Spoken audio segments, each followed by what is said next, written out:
manyien mago imore odhiambone. Wadhi mbele watere nyange kaonti ma Homa Bay kama migao ma thieth e kaonti ma Homa Bay dhi nyime gi chenro mar pimo kendo timo thieth ma onge chudo ne mine mantiere kod tuo mar fistula e kaonti no. Kaka jafumbo marwa e kaonti ma Homa Bay Alia Beach lero, kambi mar Royal Media Services en achiel kuom kembe masiro chenro ma kamano.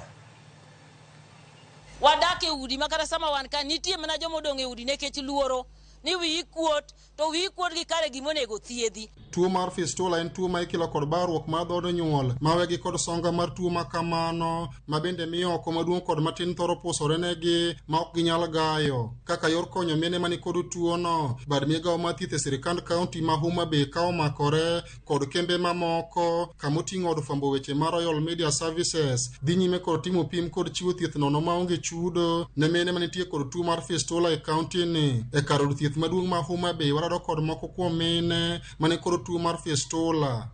Notera perese notuo na nyuol. Kano fuku mara nobiro marep.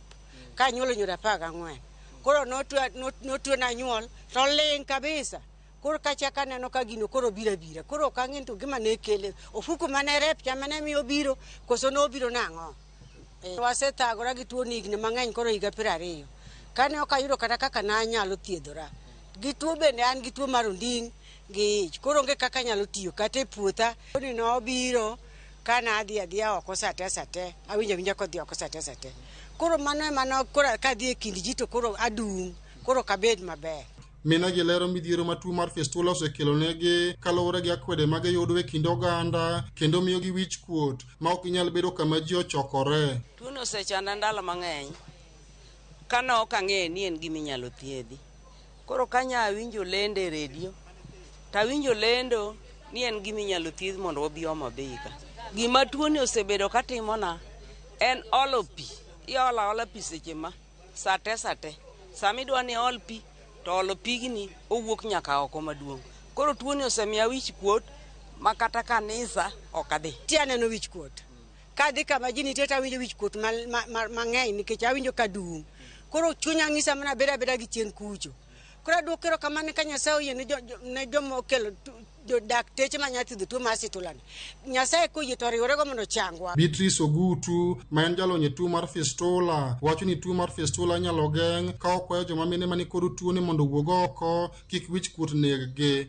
Fistula en tuo ma miyo yudo ng'enyne ka wanyuol to samoro nyathino kwamo moko wuok e kisama onego wuoge nikech gik mopogre samoro yotin samoro nyathi duong' to bende iyude kendo e weche mopogre samoro ng'ato yudo ajali moro to koro koka duong' ne koni koro lacho chako wuok kata cho chako wuok to moro bende ikelo gi tuo kata mar kansa mar koka nyuol miluongo ni cervical cancer. Koro iyudo ni miyo biro to okonyal bedo gi break mar cho kata lach. Fistula is preventable to nego work towards preventing fistula. Ing'eni nyalo nyuol e hospital kata nyalo dhi nyuol kamoro kata kamoro amora to ng'ama koro konyi nyuol no to ok en skilled birth attendant.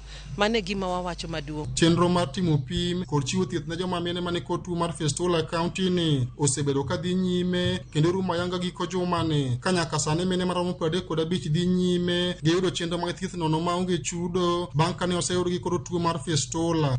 Waseyudo ne wa project mon around 60 in this camp. 60 and prauchiel ne manwa project ni wadwa repair in this camp. So far jomose biro kawuono and Tuesday. So far jomose biro wan gi around 35. To podwa expect more today nyaka cheng wabo tieko kwa lor ne ng'ato mondo bi.